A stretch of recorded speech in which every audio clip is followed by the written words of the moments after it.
ಅಧಿಕಾರಿಗಳು D C thank you for the correction.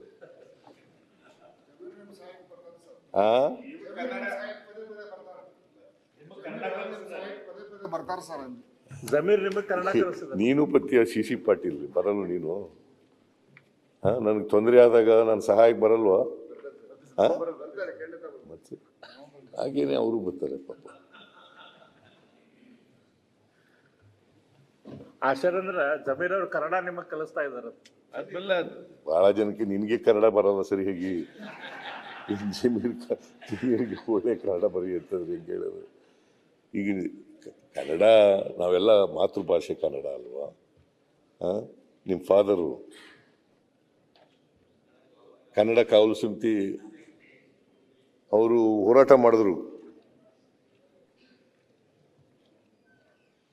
ಅವತ್ತು ಅದರಿಂದ ನಾವು ಅವ್ರ ಜೊತೆಲಿ ಆಗಿದ್ರು. ಆವಾಗಲೇ ನಿನಗಿನ್ನೂ ಹುಟ್ಟಿದ್ಯೇನೋ ಗೊತ್ತಿಲ್ಲ ನನಗೆ. ಹುಟ್ಟಿದ್ಯಾ? ಸಣ್ಣ ಹುಡುಗ ಇರಬೇಕು ನೀನು ಆಗ. ಚಿಕ್ಕವನಿದ್ದೆ, ನಿಮ್ಗೆ ಗೊತ್ತಿಲ್ಲ. ಆಗ ಎಂಥ ಹೋರಾಟ ಅದು? ಗೋಕಾಕ್ ಚಳುವಳಿನಲ್ಲಿ ನಿಮ್ಮ ಫಾದರು ನಾವು ಒಟ್ಟಿಗೆ ಗೋಕಾಕ್ ಚಳುವಳಿನಲ್ಲಿ ಭಾಗವಹಿಸಿದ್ದು. ನಿಮ್ಮ ಫಾದರ್ MLA ಆಗೋದಕ್ಕಿಂತ ಮುಂಚಿತವಾಗಿ. ಅದೇನೇ ಇರಲಿ, ಈಗ ಅರವಿಂದ್ ಬೆಲ್ಲದವರು ಹೇಳದ್ರಿಂದ ಈ ನಾನು ಸ್ವಲ್ಪ ಡೈವರ್ಟ್ ಮಾಡಬೇಕಾಗಿ ಬಂತು.